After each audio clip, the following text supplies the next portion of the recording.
Welcome back to my vlog. So sa part 1 ng aming Kyrgyzstan adventure, na-experience namin ang first glimpse ng kagandahan ng bansang ito. But today, mas exciting ang adventure natin dahil bibisitahin natin ang isang ancient tower, magha-hike sa isang stunning canyon, mag-horseback riding at magpapalipas ng gabi sa isang traditional yurt malapit sa Isikul Lake. Let's go!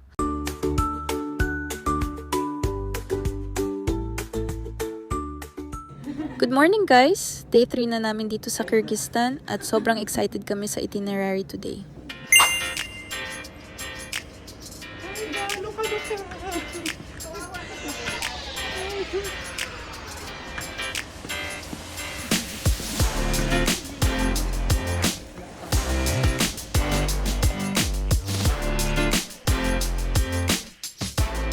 Ang first stop namin today ay ang famous na Burana Tower.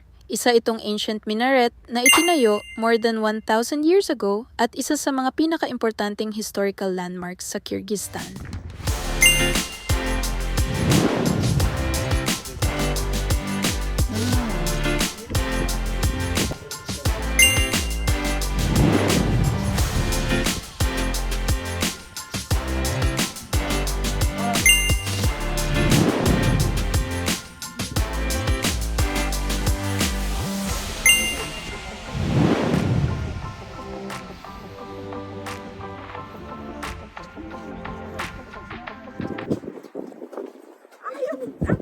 Mag-hi kayo.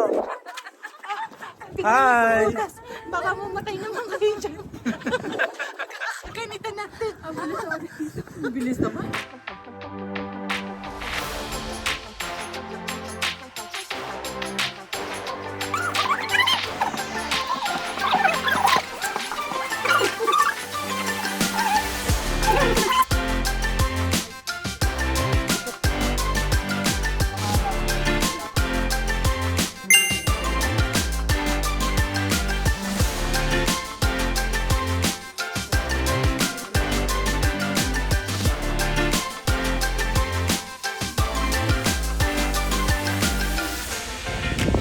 The adventure begins.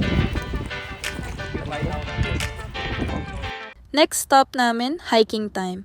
Pupunta tayo sa Konorchek Canyon. Medyo challenging yung trail pero sobrang worth it daw ang view. Pero bago mag-hike, photo ops muna kami.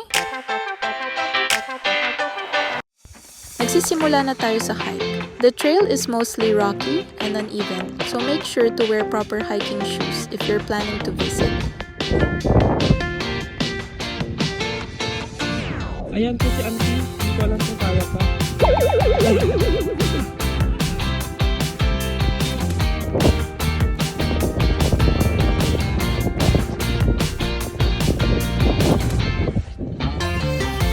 Oh my God.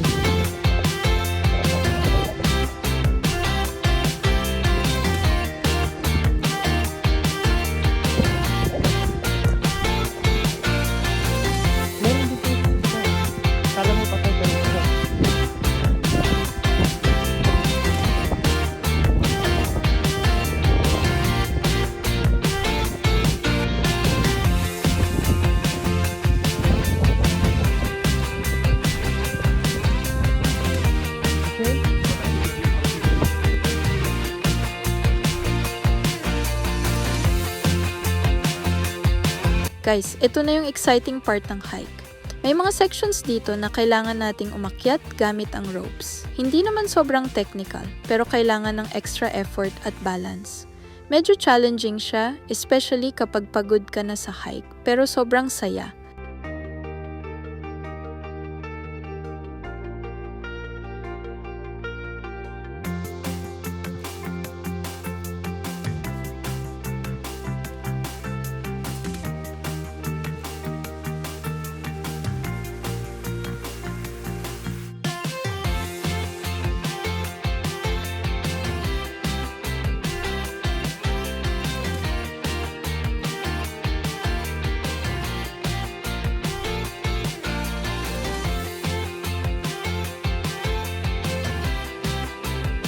And here it is, ang ganda ng Konorchek Canyon. The hike and climbing were definitely worth it. Sobrang rewarding makita itong incredible view pagkatapos ng effort natin. Isa ito sa mga highlights ng trip natin sa Kyrgyzstan.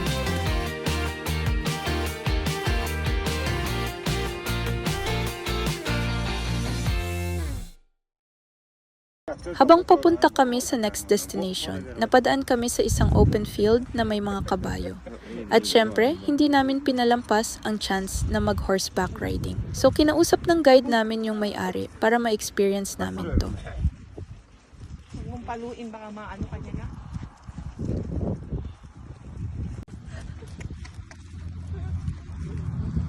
Teacher siya.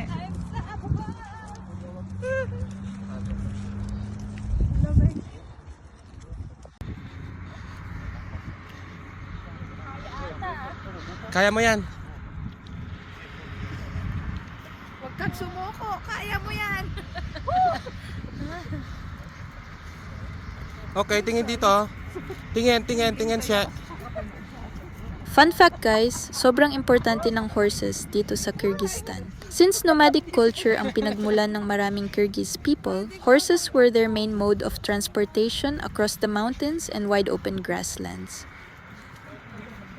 After a long but amazing day, nakarating na kami sa yurt camp. Ito yung traditional home ng mga nomads dito sa Central Asia. Nag-book kami ng 2 yurts sa Beltam Yurt Camp malapit sa Ishikul Lake.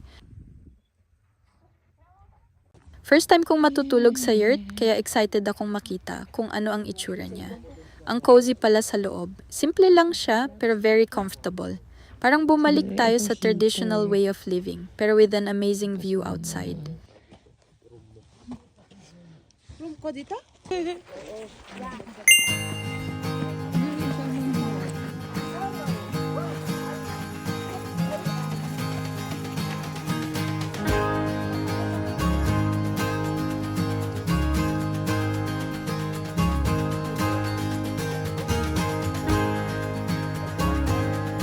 Dito sila.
Bago mag-dinner, pumunta muna kami sa Ishikul Lake. Grabe, sobrang ganda, very peaceful. Dahil masyado pang malamig yung tubig, hindi na kami nag-attempt na mag-swimming. Picture-picture lang.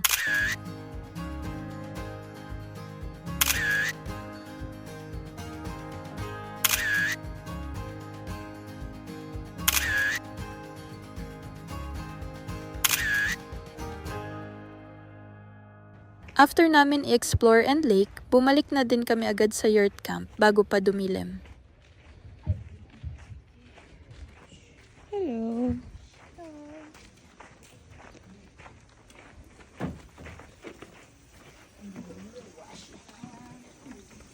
Hello.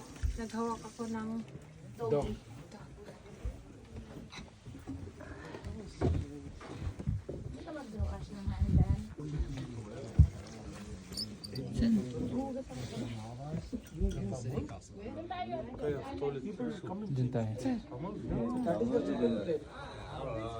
At dahil gutom na kami pagkatapos ng hike, horseback riding at pag-explore sa lake, finally dinner time na.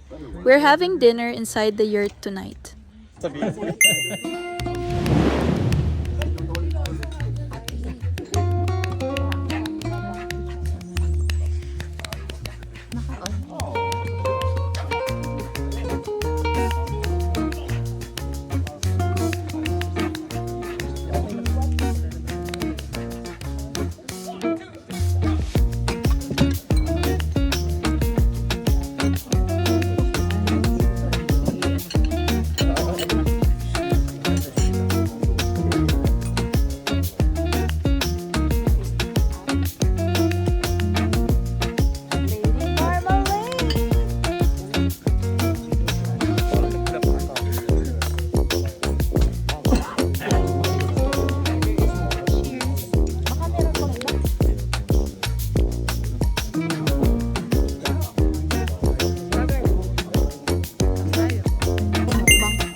Ano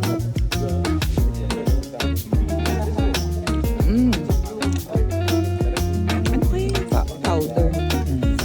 Powder? Ano kaya? Powder. Masarap. Masarap. What an unforgettable day here in Kyrgyzstan. From hiking and climbing at Konarchek Canyon to horseback riding by the roadside, visiting the beautiful Ishikul Lake, and ending the day with dinner inside a traditional yurt. Sobrang daming magandang experiences sa isang araw. Kung nag-enjoy kayo sa vlog na to, please don't forget to like and subscribe. Marami pa tayong adventures in the future. Bye!